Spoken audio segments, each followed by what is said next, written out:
ദൈവ തിരുനാമത്തെ ഞാൻ സ്തുതിക്കുകയും വാഴ്ത്തുകയും ചെയ്യുന്നു. ഒരുമിച്ച് കർത്താവിൻ്റെ പാദങ്ങളിലേക്ക് നമുക്കിന്ന് പിന്നെയും അടുത്തു വരത്തക്കതുപോലെ ദൈവം അവസരങ്ങളും കൃപകളും നൽകിയതിനായി ദൈവത്തിന് സ്തോത്രവും സ്തുതിയും അർപ്പിക്കുകയാണ്. കർത്താവ് നമ്മെ ഇത്രത്തോളം സഹായിച്ചു, ദൈവം നമ്മെ പരിപാലിച്ചുവല്ലോ. വേഗത്തിൽ തന്നെ അല്പം നമ്മൾ വൈകിപ്പോവുകയും കൂടെ ചെയ്തതുകൊണ്ട് ദൈവ വചനത്തിലേക്ക് പ്രവേശിക്കാം. സ്തോത്രം. തിരുവെഴുത്തിലേക്ക് നമ്മുടെ ശ്രദ്ധയെ നമുക്ക് കൊണ്ടുപോകാം. വെളിപ്പാട് പുസ്തകത്തിൻ്റെ അവസാന അധ്യായങ്ങളിലാണ്, അവസാന പേജുകളിലുമാണ് നാം ആയിരിക്കുന്നതെന്ന് നമുക്ക് അറിയാമല്ലോ. സ്തോത്രം. നാം ഇപ്പോൾ നോക്കിക്കൊണ്ടിരിക്കുന്നത് കർത്താവിൻ്റെ സന്നിധിയിൽ നാം ചെന്നിട്ട് എന്ത് ചെയ്യും, അല്ലെങ്കിൽ നിത്യതയിൽ നമ്മുടെ കാര്യപരിപാടികൾ എങ്ങനെ, എന്ത് എന്നുള്ളതാണല്ലോ. സ്തോത്രം. നാം അതില് എൻ്റെ ഓർമ്മ ശരിയെങ്കിൽ 5 കാര്യങ്ങളാണ് ചിന്തിച്ചത്. 5 കാര്യങ്ങൾ. അതില് ഏറ്റവും ഒടുവിലായിട്ട് നമ്മൾ ചിന്തിച്ചത് ദൈവത്തിൻ്റെ ബഹുവിധമായ ജ്ഞാനത്തെക്കുറിച്ച് ഉള്ള ധ്യാനം. ആ ദൈവത്തിൻ്റെ ബഹുവിധമായ ജ്ഞാനത്തെ മനസ്സിലാക്കുന്നതിന് വേണ്ടി നാം ആ നിത്യത മുഴുവനും ഉപയോഗിക്കും എന്നുള്ളതാണ്. നമ്മുടെ ദൈവം ജ്ഞാന സമ്പൂർണൻ ആയിരിക്കുന്നു. ആ ദൈവത്തിൻ്റെ ജ്ഞാനത്തിൻ്റെ ശ്രേഷ്ഠത, അതിൻ്റെ വൈവിധ്യങ്ങൾ, അതായിരുന്നു നമ്മുടെ ചിന്താവിഷയം. അതിൽ എന്തെങ്കിലും വിശദീകരണങ്ങൾ ആവശ്യമുള്ള ഭാഗം ഉണ്ടെങ്കിൽ ചോദിച്ചാട്ടെ, ഇല്ലെങ്കിൽ നമുക്ക് 6-ാമത്തേതിലേക്ക് വേഗത്തിൽ പ്രവേശിക്കാം.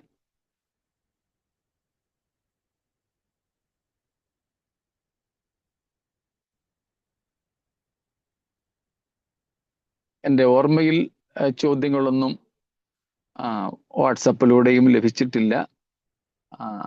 ഞാൻ മറന്നെങ്കിലേ ഉള്ളൂ. അങ്ങനെ വല്ലതും ഉണ്ടെങ്കിൽ ഓർപ്പിക്കുകയും ചെയ്യാം.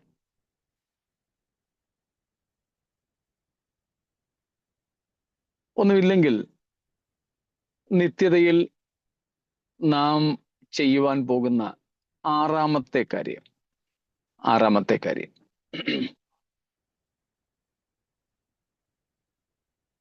വെളിപ്പാട് 22-ാം അധ്യായത്തിൻ്റെ 3-ാമത്തെ വാക്യവും ഒടുവിലത്തെ ഭാഗം വായിച്ചാലും മതിയാവും.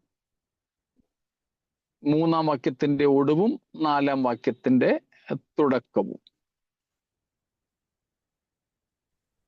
The throne of God and of the Lamb will be in the city, and his servants will serve them. They will see his face, and his name will be on their foreheads. അവിടെ നമ്മൾ കണ്ടു, his servants will serve him. They will see his face. His servants will serve him. മലയാളത്തിൽ അവന്റെ ദാസന്മാർ അവനെ ആരാധിക്കും, അവർ അവന്റെ മുഖം കാണും. അവന്റെ ദാസന്മാർ അവനെ ആരാധിക്കും. ഇംഗ്ലീഷിൽ സെർവ് എന്നാണ് കൊടുത്തിരിക്കുന്നത്. നമുക്ക് 2 വർഷിപ്പ് ഉണ്ടോ? ഓക്കെ. അതുകൊണ്ട് നമ്മൾ ആ 2 പദങ്ങളും എടുക്കുന്നുണ്ട്. ഇന്ന് നമുക്ക് അവന്റെ ദാസന്മാർ അവനെ ആരാധിക്കും എന്ന ഭാഗം തന്നെ എടുക്കാം.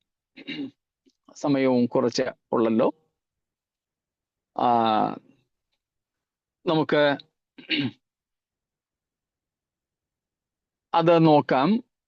അവിടെ നാം കാണുന്നത് നിത്യതയിൽ നാം ചെയ്യുന്ന ബിസിനസ്, നിത്യതയിൽ നാം എന്താണ് ചെയ്യുവാൻ പോകുന്നത്. അവിടെ നാം നമ്മുടെ കർത്താവിനെ ആരാധിക്കും. So all through the eternity, We will worship him. Worship the Lord. സ്തോത്രം. നിത്യത മുഴുവനും അവന്റെ ദാസന്മാർ അവനെ ആരാധിക്കും. They will worship him. We will worship him. നാം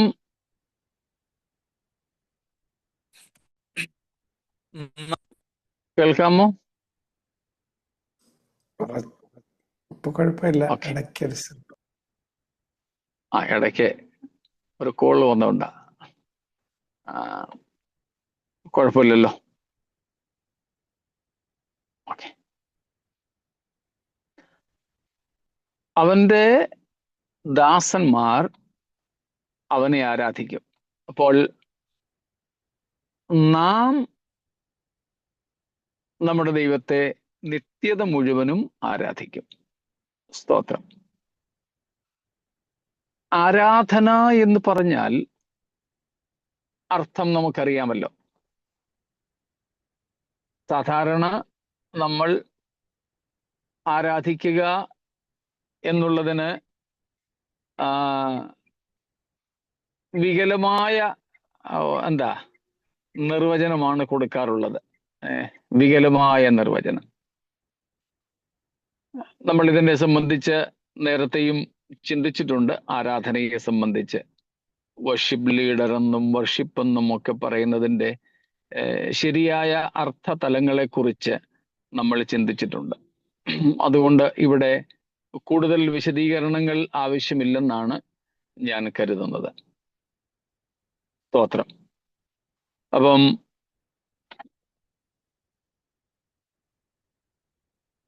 നിത്യതയിൽ നാം എത്തിയാൽ നമ്മുടെ ഏറ്റവും പ്രധാനപ്പെട്ട ആകർഷണം നമ്മുടെ കർത്താവാണ്. ആരാധന എന്ന് പറയുന്നത് സ്തോത്രം, it's giving. In its simple sense, worship is just giving.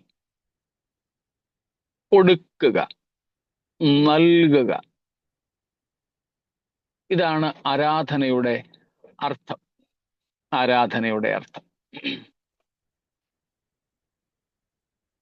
നാം നമ്മുടെ ദൈവത്തെ ആരാധിക്കും. നിത്യത മുഴുവനും നാം നമ്മുടെ ദൈവത്തെ ആരാധിക്കും. സ്തോത്രം. എന്ന് വെച്ചാൽ നിത്യത മുഴുവനും നാം ദൈവത്തിന് കൊടുത്തുകൊണ്ടിരിക്കും. ഏറ്റവും സരളമായ അർത്ഥത്തിലാണ് നാം അത് ചിന്തിക്കുന്നത്. നിത്യത മുഴുവനും നാം ദൈവത്തിന് നൽകിക്കൊണ്ടിരിക്കും. എന്ത് നൽകിക്കൊണ്ടിരിക്കും? സ്തോത്രം. Ourselves.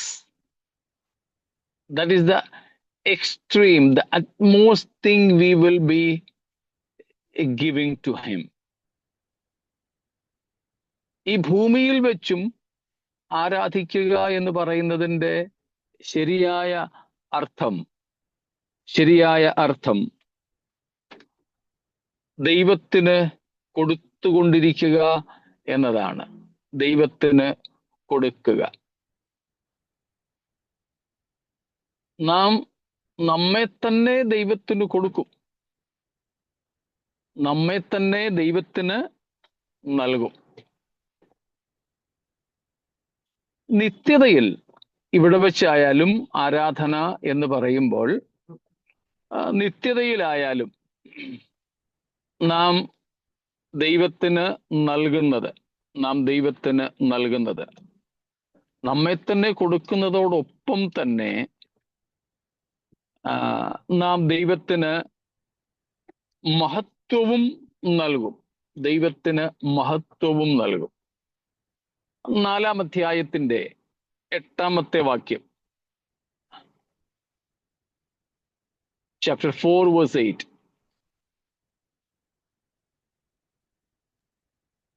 നാല് Each of the four Each of the four living creatures had 6 wings with covered eyes, covered with eyes and all around, even under his wings. Day and night they never stopped saying, "Holy, holy, holy is the Lord God Almighty, who was and is to come."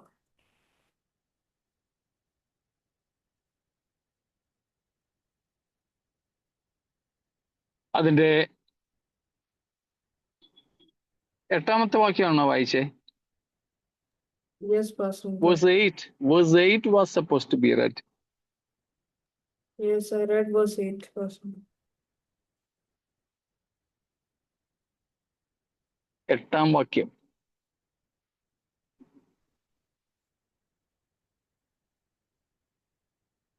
വെളിപ്പാട് 4-ന്റെ 8ാമത്തെ വാക്യം.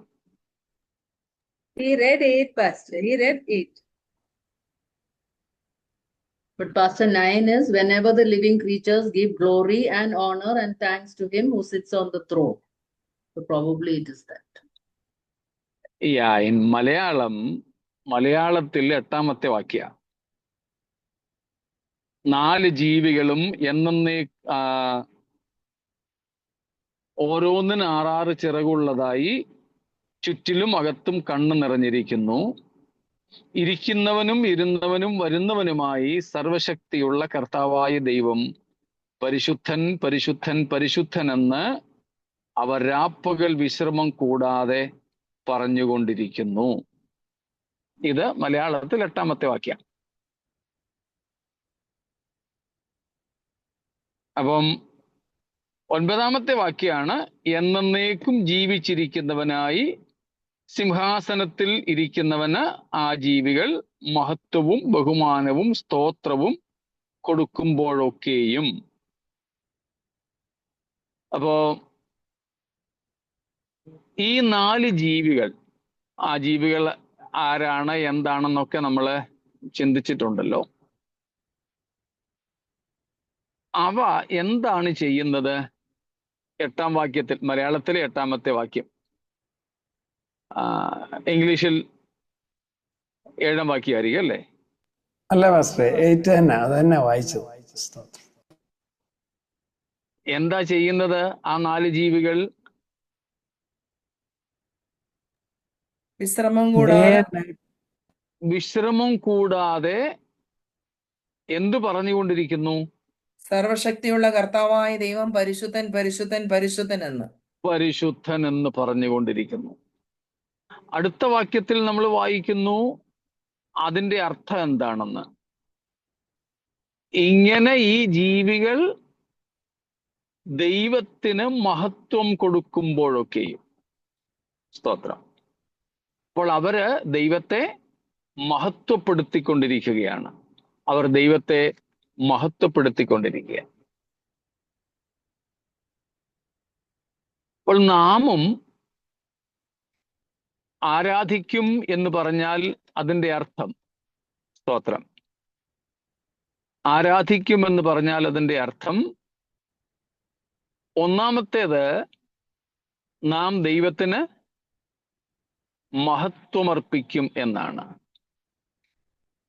ദൈവത്തെ മഹത്വീകരിക്കും, ദൈവത്തിന് മഹത്വമർപ്പിക്കുക.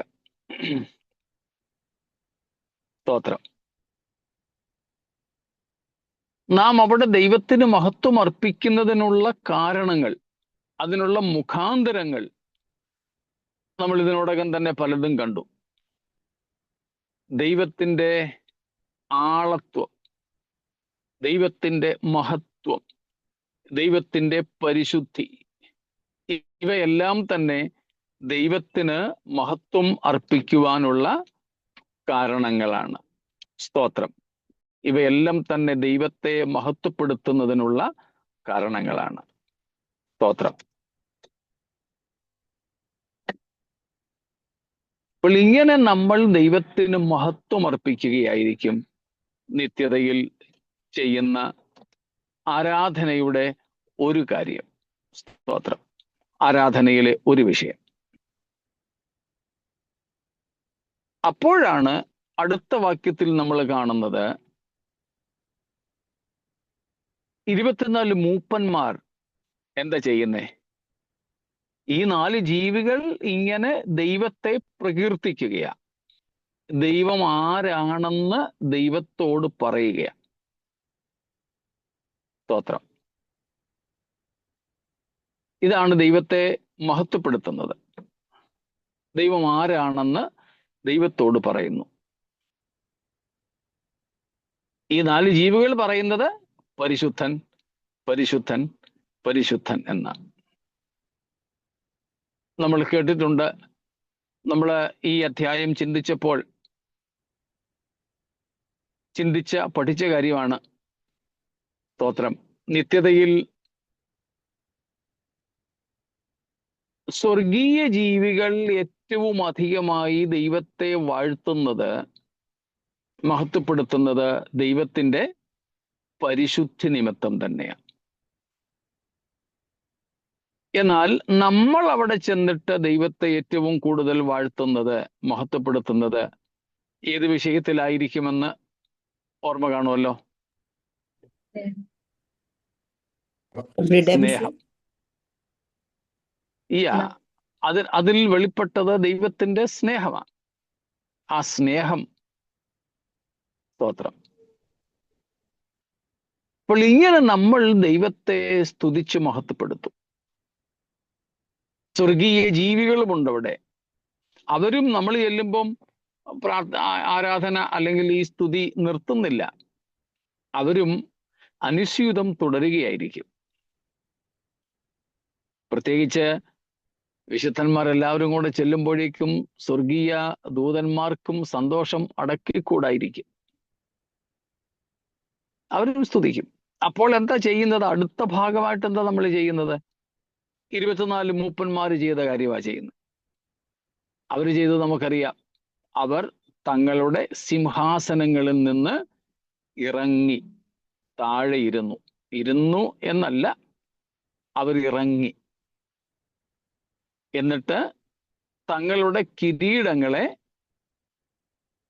അടുത്ത വാക്യങ്ങൾ കൂടെ വായിച്ചു. Next versus also. Whenever the living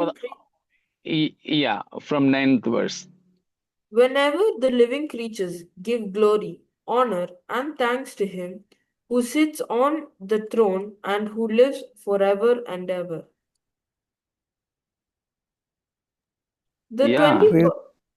The 24 elders fall down before him who sits on the throne and worship him who lives forever and ever.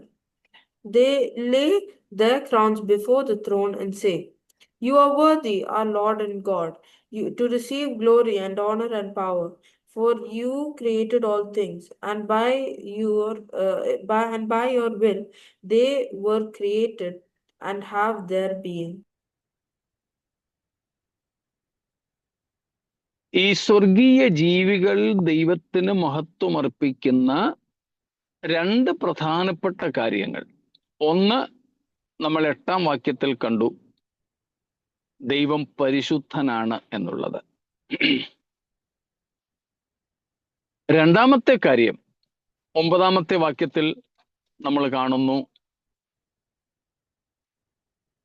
ദൈവത്തിന്റെ നിത്യത്വത്തെ അവർ വാഴ്ത്തുകയാണ്. ദൈവം നിത്യനാണ് എന്നുള്ളത്. എന്നേക്കും ജീവിച്ചിരിക്കുന്നവനായി, എന്നേക്കും ജീവിച്ചിരിക്കുന്നവൻ. അപ്പം ഒന്നാമത്തെ കാര്യം, അവർ ദൈവത്തെ വാഴ്ത്തുന്നത് ദൈവത്തിന്റെ പരിശുദ്ധിയാണ്. 2, ദൈവത്തിന്റെ നിത്യത്വം. മൂന്നാമത്തേത് അതേ വാക്യത്തിൽ തന്നെയുണ്ട്. 9ാമത്തെ വാക്യത്തിൽ എന്താ പറയുന്നത്? എന്തിനൊക്കെ യോഗ്യനാണെന്ന? സ്തോത്രം.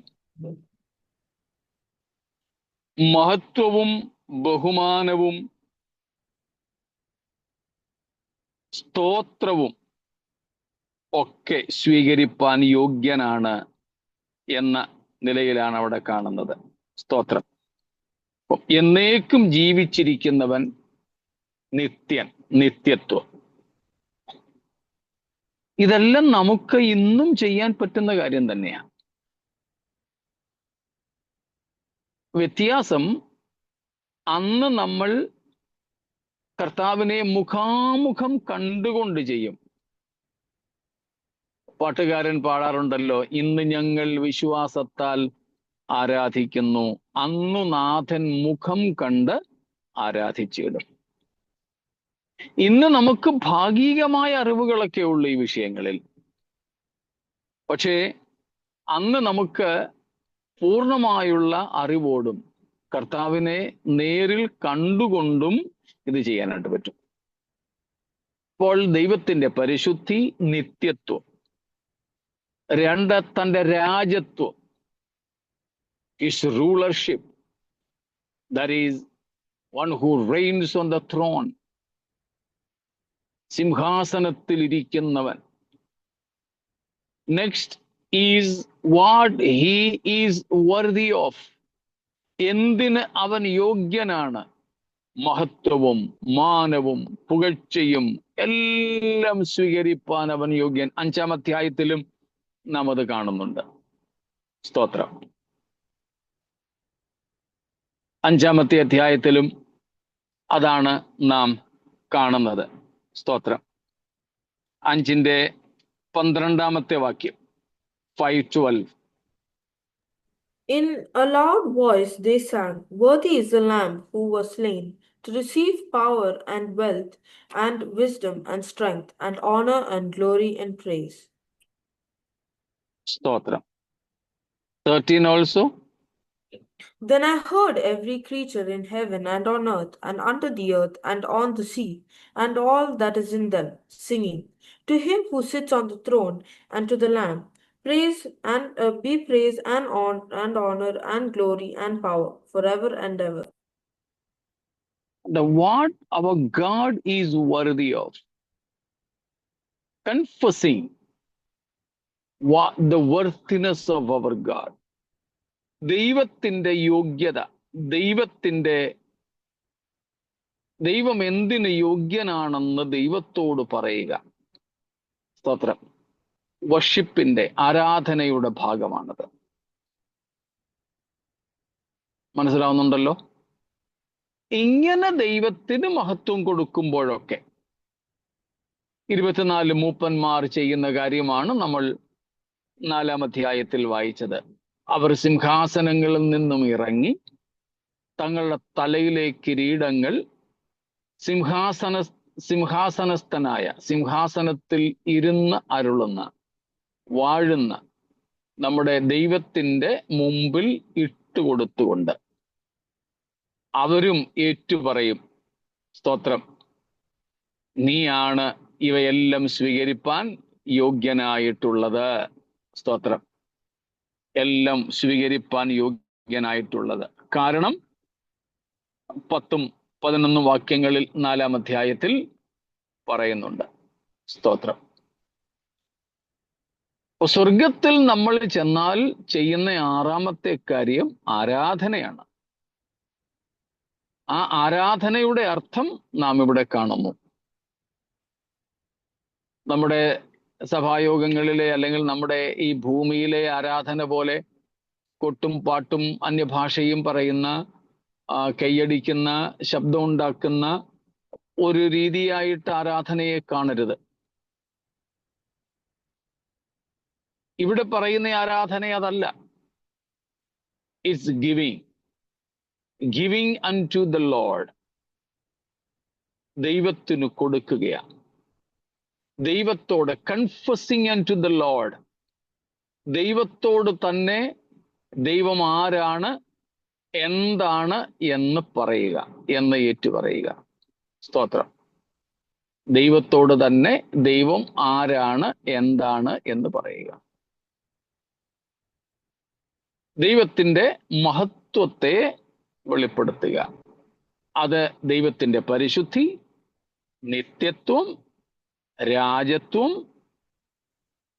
നമ്മുടെ ദൈവത്തിന്റെ എவ்விധവുമായ യോഗ്യതകൾ, സൃഷ്ടി മുതൽക്ക് ഇങ്ങോട്ടുള്ള ദൈവത്തിന്റെ പ്രവൃത്തികളെ കുറിച്ചൊക്കെ വർണ്ണിച്ച് ദൈവത്തെ മഹത്വപ്പെടുത്തുകയും ദൈവത്തിന് നമ്മെ തന്നെ പൂർണ്ണമായും കൊടുക്കുകയും ചെയ്യുന്ന പ്രക്രിയയാണ് അവിടുത്തെ ആരാധന എന്ന് പറയുന്നത്.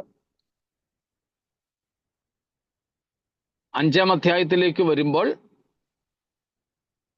അവിടെ ആരാധനയുടെ പ്രധാനപ്പെട്ട ഘടകം ക്രൂശാണ്, ക്രൂശിക്കപ്പെട്ട ക്രിസ്തുവാണ്.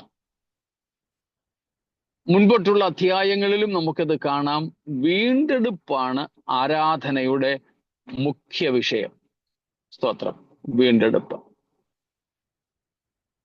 നാം ദൈവത്തെ അവിടെ ആരാധിക്കുന്നത് പ്രധാനമായും നാം കാണുന്നു ഏത് വിഷയത്തിലാണ്?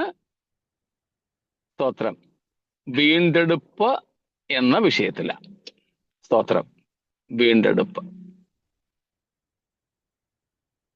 അതുകൊണ്ടാണ് 5-ാം അധ്യായത്തിന്റെ 6-ാമത്തെ വാക്യം മുതൽ നാം കാണുന്നത് അറുക്കപ്പെട്ട കുഞ്ഞാടിനെ കുറിച്ച്. അറുക്കപ്പെട്ട കുഞ്ഞാട്. 5-ന്റെ 9-ാമത്തെ വാക്യം, 5:9. And they sang a new song. You are worthy to take the scroll and to open its seals, because you were slain, and with your blood you purchased men for God, from every tribe and language and people and nation. സ്തോത്രം. അവിടെ കുഞ്ഞാടിനെ ആണ് ആരാധനയുടെ പ്രധാന ഭാഗമായിട്ട് കാണുന്നത്. സ്തോത്രം. കുഞ്ഞാടിനെ നമ്മൾ അതിന്റെ 12-ാമത്തെ വാക്യത്തിലും കാണുകയുണ്ടായി. കുഞ്ഞാടിനോടാണ് പറയുന്നത്, യു ആർ വർതി, നീ യോഗ്യൻ. അവിടെ കുഞ്ഞാടിന്റെ ഏറ്റവും വലിയ യോഗ്യത എന്താണ്? You are slain. സ്തോത്രം. നീ അറുക്കപ്പെട്ടു. 2, യു പർച്ചേസ്ഡ് പീപ്പിൾ. സ്തോത്രം. മനുഷ്യരെ വിലയ്ക്ക് വാങ്ങി. വിലയ്ക്ക് വാങ്ങി. 3, അവരെ വിലയ്ക്ക് വാങ്ങിയിട്ട് അവർ വഴിയിലെങ്ങും നഷ്ടപ്പെട്ടു പോയിട്ടില്ല. അവർ ഭൂമിയിൽ വാഴുന്നു. സ്തോത്രം. യേശു കർത്താവിന്റെ മഹാപുരോഹിത പ്രാർത്ഥനയിൽ യോഹന്നാൻ 17-ാമത്തെ അധ്യായത്തിൽ കർത്താവ് ഇക്കാര്യം പറയുന്നുണ്ട്. ആ നാശയോഗ്യനല്ലാതെ ആരും ഇതുവരെയും നശിച്ചു പോയിട്ടില്ല. പിതാവിനോട് പുത്രൻ പറയുകയാണ്, നീ എനിക്ക് തന്നിട്ടുള്ളവരെ നിന്റെ നാമത്തിൽ ഞാൻ കാത്തുകൊണ്ടിരുന്നു. ആ നാശയോഗ്യനല്ലാതെ, യൂദാ ഇസ്കറിയാത്താവിനെ കുറിച്ചാ പറയുന്നത്, അവനല്ലാതെ വേറെ ആരും നശിച്ചു പോയിട്ടില്ല. സ്തോത്രം. അത് വലിയൊരു കാര്യമാകട്ടോ. നമുക്കത് ഒരുപക്ഷെ അത്രയും ഗൗരവത്തോടെ നാം ആ കാര്യത്തെ കണ്ടിട്ടുണ്ടോ എന്ന് എനിക്കറിയില്ല. എന്ന് വെച്ചാല് കർത്താവ് നമ്മെ വീണ്ടെടുത്തു, എന്നിട്ട് വഴിയിലൊന്നും നമ്മെ നഷ്ടപ്പെടാൻ അനുവദിച്ചില്ല. നമ്മെ അപഹരിക്കാൻ വേണ്ടി ആഗ്രഹിച്ച, പരിശ്രമിച്ച ശത്രുവിന്റെ കരങ്ങളിൽ നമ്മെ കൊടുത്തില്ല. സ്തോത്രം. നീ അവരെ വീണ്ടെടുത്തു. ഗോത്രങ്ങളിൽ, ഭാഷകളിൽ, വംശങ്ങളിൽ, ജാതികളിൽ നിന്നൊക്കെ. അവരെന്ത് ചെയ്യുന്നു? ഇപ്പോഴേ ഭൂമിയിൽ വാഴുന്നു. നഷ്ടപ്പെട്ടിട്ടില്ല. സ്തോത്രം. നഷ്ടപ്പെട്ടിട്ടില്ല. പലരും നേടും, പക്ഷേ സൂക്ഷിക്കത്തില്ല. സൂക്ഷിക്കാൻ പറ്റില്ല. ചിലരെ കുറിച്ചൊക്കെ നമ്മൾ പറയുമല്ലോ, ഭയങ്കര ശമ്പളമാണ് പുള്ളിക്ക്, ഇഷ്ടം പോലെ കാശുണ്ട്, പക്ഷേ മാസാവസാനം വരുമ്പോഴത്തേക്കിനും കടം മേടിക്കും. ഇതുപോലെ വരുമോ നോയിക്കോ. എനിക്ക് ഓർമ്മയുണ്ട്, ഞങ്ങളുടെ നാട്ടിൽ, ഞങ്ങളുടെ അടുത്ത് ഒരു പട്ടാളക്കാരൻ, അദ്ദേഹം ആനുവൽ ലീവിന് വന്നു കഴിഞ്ഞിട്ട് തിരിച്ചു പോകാറാകുമ്പോഴത്തേക്കിനും 5 പൈസ കൈ കാണത്തില്ല. അദ്ദേഹം കൂലിപ്പണിക്ക് പോകാറുണ്ടായിരുന്നു. ഈ അവധിക്ക് വന്നിട്ട് കൂലിപ്പണിക്ക് പോയി എന്തെങ്കിലും കൊണ്ടാണ് തിരിച്ചു പോകാനുള്ള ക്രമീകരണം പുള്ളി ചെയ്യുന്നത്. ടിക്കറ്റൊക്കെ പട്ടാളം കൊടുക്കും, അതൊക്കെ അല്ലാതെ. ഇല്ലാഞ്ഞിട്ടല്ല, സൂക്ഷിക്കാൻ അറിയില്ല. അങ്ങനെ പലതുണ്ട്. രാജ്യങ്ങൾ യുദ്ധം ചെയ്ത് പലതും വെട്ടിപ്പിടിക്കും, പക്ഷേ തങ്ങൾക്കത് സംരക്ഷിച്ചു നിർത്താൻ അറിയില്ല. ഇപ്പോൾ ഇലക്ഷൻ വരുന്നു, സിറ്റിംഗ് സീറ്റ് എന്നൊക്കെ നമ്മൾ പറയാറുണ്ട്. കഴിഞ്ഞ 5 വർഷം ഇന്ന പാർട്ടിയുടെ ആയിരുന്നു ആ സീറ്റ്, പക്ഷേ അവർക്കത് നിലനിർത്താൻ കഴിഞ്ഞില്ല. ആ പശ്ചാത്തലത്തിൽ വേണം നാം ഇത് മനസ്സിലാക്കാൻ. നമ്മുടെ കർത്താവ് നമ്മെ വിലയ്ക്ക് വാങ്ങി, എന്നിട്ടോ ഇടയ്ക്കെങ്ങും നഷ്ടപ്പെട്ടിട്ടില്ല, അവരെ സൂക്ഷിച്ചു നിർത്തി. അതാണ് യൂദായും പറയുന്നത് അവസാനത്തെ വാക്യങ്ങളിൽ. വീഴാതെ വണ്ണം നമ്മെ സൂക്ഷിച്ച് തൻ്റെ മഹിമാസനത്തിൽ കളങ്കമറ്റവരായി ആനന്ദത്തോടെ നിർത്തുവാൻ ശക്തിയുള്ള ദൈവം. സ്തോത്രം. ആനന്ദത്തോടെ നമ്മെ നിർത്തുവാൻ ശക്തിയുള്ള ദൈവം. കർത്താവേ, നീ ഞങ്ങളെ പാപത്തിന്റെ ബന്ധനത്തിൽ നിന്ന്, ചങ്ങലകളിൽ നിന്ന് സ്വതന്ത്രരാക്കി. ഞങ്ങളെ അങ്ങ് വിലയ്ക്ക് വാങ്ങി. ഞങ്ങളെ അങ്ങയുടെ കരങ്ങളിൽ നിന്നും അപഹരിക്കുവാനായിട്ട് പരിശ്രമിച്ച സാത്താന്യ ശക്തികൾ, പാപത്തിന്റെ ശക്തികൾ, ലോകത്തിന്റെ ആകർഷണങ്ങൾ, എന്നാൽ അതിൻ്റെ ഒന്നും നടുവിൽ നീ ഞങ്ങളെ വിട്ടുകൊടുത്തില്ലല്ലോ.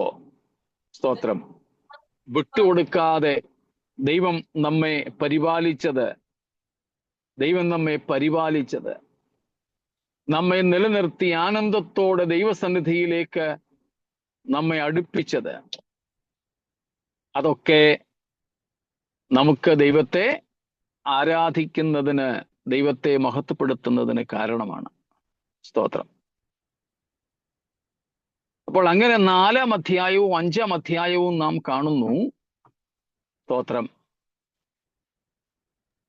നാം ദൈവത്തിന് മഹത്വം അർപ്പിക്കുന്ന കാര്യങ്ങൾ, ദൈവത്തിന് മഹത്വം കൊടുക്കുന്ന കാര്യങ്ങൾ. ആ മൂപ്പന്മാർ വീണ് തങ്ങൾക്ക് നിത്യതയിൽ പ്രതിഫലമായി ലഭിച്ചതുപോലും ദൈവത്തിന്റെ സന്നിധിയിൽ അവന്റെ പാദപീഠത്തിങ്കൽ അർപ്പിച്ചതുപോലെ നാമും നിത്യതയിലെത്തുമ്പോൾ ഈ വിധമായ കാര്യങ്ങളെല്ലാം കൊണ്ട് നാം നമ്മെ തന്നെ പൂർണ്ണമായും ദൈവത്തിന് സമർപ്പിക്കും. സ്തോത്രം. നമ്മൾ നേരത്തെ ചിന്തിച്ചിട്ടുള്ളതുപോലെ നമുക്ക് പ്രതിഫലങ്ങൾ ലഭിക്കും, പക്ഷേ നമുക്ക് ലഭിക്കുന്ന പ്രതിഫലങ്ങളുമായിട്ട് നമ്മൾ അവിടെ ആസ്വദിച്ച് ഇങ്ങനെ ഇരിക്കില്ല. അതുപോലും നാം ദൈവസന്നിധിയിൽ അർപ്പിച്ച്, ഇതുപോലും അങ്ങേക്ക് മാത്രമാണ് യോഗ്യമെന്ന് പറഞ്ഞ് ദൈവത്തിന് മഹത്വം കൊടുക്കുകയും നമ്മെ തന്നെ അവന്റെ പാദങ്ങളിൽ സാഷ്ടാംഗം പ്രണമിച്ച് സമർപ്പിക്കുകയും ചെയ്യുന്ന അവസ്ഥയാണ് ആരാധന എന്നതുകൊണ്ട് ഇവിടെ അർത്ഥമാക്കുന്നത്. സ്തോത്രം. അവന്റെ ദാസന്മാർ അവനെ ആരാധിക്കും. മുമ്പോട്ടുള്ള അധ്യായങ്ങളിൽ 15-ഉം 14-ഉം ഒക്കെ അധ്യായങ്ങളിൽ നമ്മൾ കാണുന്നുണ്ട്, അവിടെ ആരാധനയ്ക്കുള്ള അടുത്ത കാരണം രക്ഷയാണ്. രക്ഷ ദൈവത്തിന്റെ ദാനം. അപ്പോൾ ദൈവത്തിന്റെ കുഞ്ഞാടായ ക്രിസ്തു അറുക്കപ്പെട്ടത്, ക്രൂശിക്കപ്പെട്ടത് ഈ വിധമായ കാര്യങ്ങളൊക്കെ നമുക്കവിടെ കാണാം. ഇതാണ് അവന്റെ ദാസന്മാർ അവനെ ആരാധിക്കും എന്ന് പറയുന്നതിൻ്റെ സാരം. സ്തോത്രം. ഇന്ന് നമ്മളത് വിശ്വാസത്താൽ ഭാവന കണ്ടുകൊണ്ടും ഒക്കെ ചെയ്യുമ്പോൾ അന്ന് നേരിട്ട് നമ്മുടെ കർത്താവിനെ കണ്ട് അവന്റെ പഞ്ചമുറിവുകളെ മനസ്സിലാക്കി, സ്തോത്രം, സർവ ലോകത്തിൽ നിന്നും തൻ്റെ അടുക്കൽ കൂട്ടിച്ചേർക്കപ്പെട്ട സകല വിശുദ്ധന്മാരും കൂടെ ഒരുമിച്ച് ദൈവത്തെ മഹത്വപ്പെടുത്തുകയും ആരാധിക്കുകയും ചെയ്യുന്ന മഹത്വകരമായ അനുഭവമാണ് നാം നിത്യതയിൽ ചെയ്യുവാൻ പോകുന്നത്. സ്തോത്രം. വളരെ ലളിതമായ ഈ കാര്യം മനസ്സിലായി കാണുമല്ലോ. സ്തോത്രം. ചോദ്യങ്ങൾ എന്തെങ്കിലും ഉണ്ടെങ്കിൽ നാളെ കർത്താവിന്റെ വരവ് താമസിച്ചാൽ ചോദിച്ചാട്ടെ. ഇന്ന് ഞാനിവിടെ നിർത്തിക്കൊള്ളട്ടെ. സ്തോത്രം. കർത്താവിന്റെ ദാസന്മാർ ബാക്കി കാര്യങ്ങൾ